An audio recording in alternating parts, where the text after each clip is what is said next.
Welcome back to the channel. ये है हमारी 18th लेक्चर एमआईसी की, जहाँ पे हम लोग देखने वाले हैं असेंबली लैंग्वेज के कोड को। लास्ट लेक्चर में मैंने आपको पढ़ाया था सिंपल कोड स्ट्रक्चर, कैसे हम लोग 8 बिट के प्रोग्राम को लिखते हैं, किस तरीके से हम लोग वेरिएबल वाले प्रोग्राम को लिखते हैं, किस तरीके से हम लोग डेटा सेगमेंट अगर हमारे पास है हम उसको किस तरीके से इनिशलाइज करते हैं।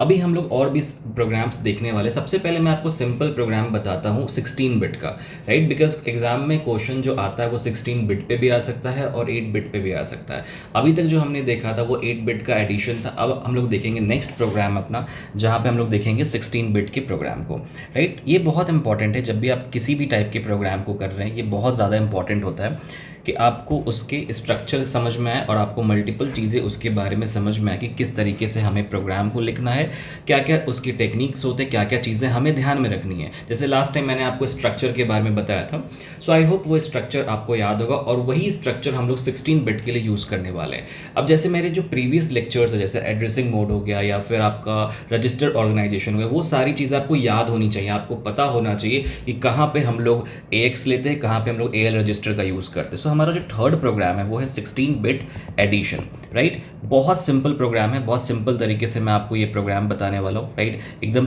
बस आपको स्ट्रक्चर ध्यान में रखना है, आपकी चीज़ें एकदम अच्छे से क्लियर हो जाएंगी, राइट। तो सबसे पहले हमें क्या लेना है, एज यू नो, सबसे पहले हम लोग अपने मॉडल को डिफाइन करेंगे। मॉडल हमने लिया है स्मॉल, इसके बाद हम लोग कोड सेगमेंट को लेंगे। अब मैं यहाँ पे वेरिएबल यूज़ नहीं कर रहा हूँ, फिर से मैं बोल रहा हूँ यहाँ पे मैं वेरिएबल यूज़ नहीं कर रहा हूँ, सो मैं डायरेक्टली कोड सेगमेंट ले सकता हूँ। अगर मैं वेरिएबल यूज़ करूँगा तो मुझे डेटा सेगमेंट लेना होगा और उसके बाद डेटा सेगमेंट को इनिशियलाइज करना होगा। सो एग्जाम में अगर एग्जामिनर आपको मेंशन नहीं करता है ये चीज़ कि आपको वेरिएबल लेना है या नहीं लेना, तो आप डायरेक्टली कोड सेगमेंट ले सकते हैं। बट एग्जाम में अगर उन्होंने मेंशन किया है कि आपको वहाँ पे लेना है वेरिएबल, तो आपको वेरिएबल डेटा सेगमेंट के अंदर लेना पड़ेगा। मैं सबसे पहले बिना वेरिएबल के लेता हूँ। डॉट कोड मैंने लिखा, मूव AX, ठीक है। अब इसके अंदर मैं जो भी अपना डेटा होगा वो लिखूंगा। फर्स्ट नंबर, सपोज करो मेरा फर्स्ट नंबर है 16 बिट का ये, फिर मैंने उसको दूसरी नंबर को लिया BX में, मैंने उसको मूव कराया। जो भी मेरा नंबर है, सपोज 7630H, मैंने ये नंबर ले लिया रैंडम। मैंने रैंडम वेरिएबल्स यहाँ पे लिए हैं।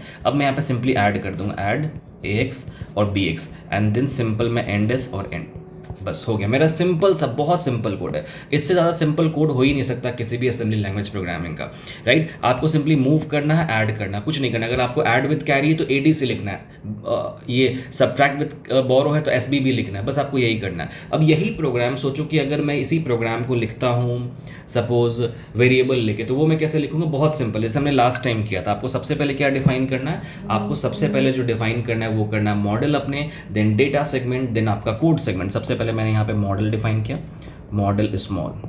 मैं यहाँ पे डेटा सेगमेंट डिफाइन करूंगा, ठीक है। मेरा डेटा सेगमेंट क्या है बताओ, मेरा डेटा सेगमेंट है, यहाँ पे मैं नंबर 1 नंबर 2 को लूँगा, तो यहाँ पे मैं num1 लिखा और num2 लिखा। अब दोनों के डेटा टाइप को डिफाइन करना हो, क्योंकि ये 16 बिट है तो आपको यहाँ पे DB नहीं लेना है, DW लेना है। तो मैंने DW लिया, वर्ड लिया मतलब, और जो भी मेरा डेटा है उसको मैंने यहाँ पे डिफाइन कर दिया। जो भी आपका नंबर्स है, मैं यहाँ पे रैंडम नंबर्स लिख रहा हूँ, आप यहाँ पे बुक से भी नंबर्स देख सकते हैं और रैंडम नंबर्स भी लेते तो कोई फर्क नहीं पड़ता, ठीक है।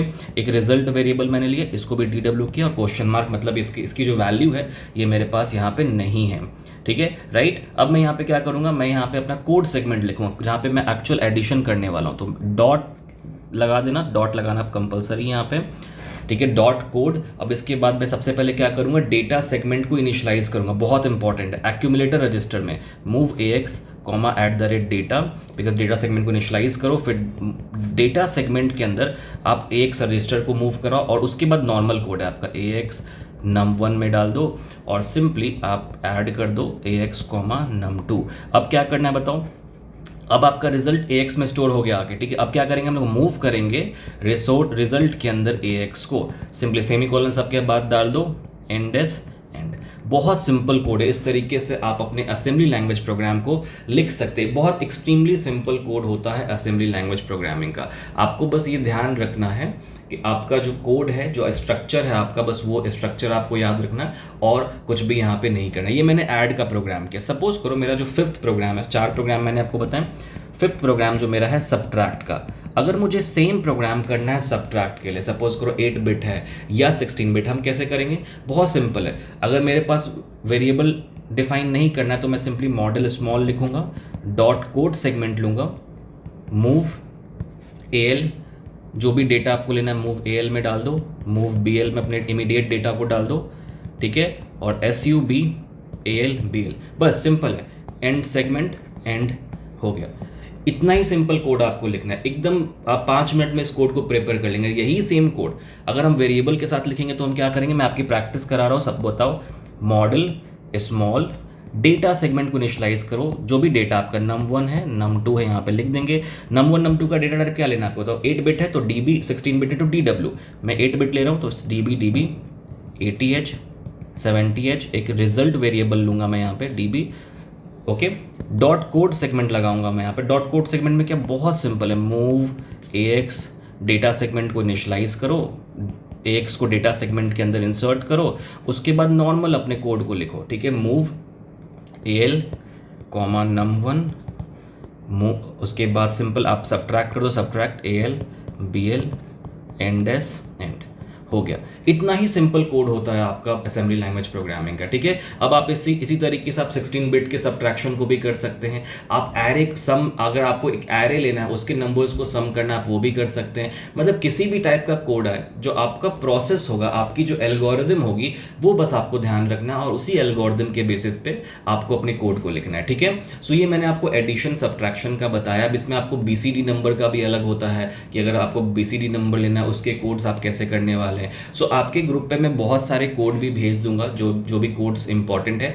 और सबसे अच्छी बात है कि आपकी बुक में बहुत सारे कोड दिए गए हैं, आप अपने बुक से भी कोड को लिखो। इसके नेक्स्ट वीडियो में जो आपको मैं अपलोड करने वाला हूँ कुछ देर बाद, उसमें मैं बताऊंगा आपको कि मल्टीप्लिकेशन कैसे लेते हैं, साइंड मल्टीप्लिकेशन और अनसाइंड मल्टीप्लिकेशन बहुत इंपॉर्टेंट है, डिवीजन, साइंड और अनसाइंड, ये 4 प्रोग्राम्स मैं आपको नेक्स्ट लेक्चर में बताऊंगा। उसके बाद मैं आपको BCD एडिशन बताऊंगा, एरे के प्रोग्राम्स को बताऊंगा जो एग्जाम में पूछे गए, क्योंकि BCD का प्रोग्राम एग्जाम में कई बार आता है। Multiplication of BCD number, division of BCD number, वो सारी चीज़ हम लोग नेक्स्ट लेक्चर में डिस्कस करेंगे, ओके। इस लेक्चर को देख लेंगे। Thank you so much. Please इस वीडियो को अपने दोस्तों के साथ शेयर करो ताकि सबको असेंबली लैंग्वेज के कोड बहुत ही आसानी से समझ में आ जाए।